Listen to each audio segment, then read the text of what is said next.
সময়টা ভালো যাচ্ছে না বলিউডের ছোট নবাব সাইফ আলী খানের।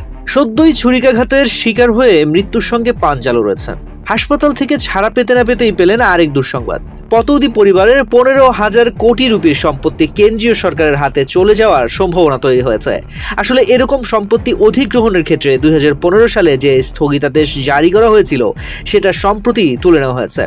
আর সেটার ফলেই 1968 সালে শত্রু সম্পত্তি আইনের আওতায় পতৌদি পরিবারের 15,000 কোটি রুপির সম্পত্তি বাজেয়াপ্ত হতে পারে। পতৌদি পরিবার বা সরকারের পক্ষ থেকে কোনো মন্তব্য করা হয়নি। শত্রু সম্পত্তি আইনের ভিত্তিতে অভিনেত্রী শর্মিলা ঠাকুর, সাইফ আলী খানদের পৈতৃক সম্পত্তি। 1968 সালের শত্রু সম্পত্তি আইন অনুযায়ী দেশভাগের পরে যারা পাকিস্তান চলে গিয়েছেন তাদের সম্পত্তি নিজেদের হাতে নিতে পারে কেন্দ্রীয় সরকার। ইতিহাস অনুযায়ী ভোপালের শেষ নবাব হামিদুল্লাহ খানের 3 মেয়ে ছিলেন। বড় মেয়ে আবিদা সুলতানা 1950 সালে পাকিস্তানে চলে গিয়েছিলেন। মেজো মেয়ে সাজিদা সুলতান থেকে গিয়েছিলেন ভারতেই।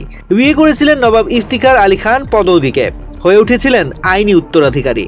সেই সাজিদার নাতি হলেন সাইফ। উত্তরাধিকার সূত্রে সাইফের নামেও সম্পত্তি থাকার কথা আছে। 2019 সালে সাজিদাকে পতৌদি পরিবারের উত্তরাধিকারী হিসেবে স্বীকৃতি দিয়েছিল আদালত। এরই মধ্যে হাইকোর্ট জানিয়েছে 2017 সালের সংশোধিত শত্রু সম্পত্তি আইনের আওতায় একটি বিধিবদ্ধ প্রতিকার আছে।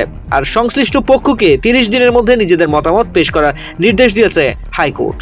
বিচারপতি বিবেক আগারওয়াল জানান, হাইকোর্টের নির্দেশের 30 দিনের মধ্যে যদি কোনো পক্ষ নিজেদের মতামত দাখিল করেন তাহলে যোগ্যতার ভিত্তিতে আবেদন বিচার করতে হবে।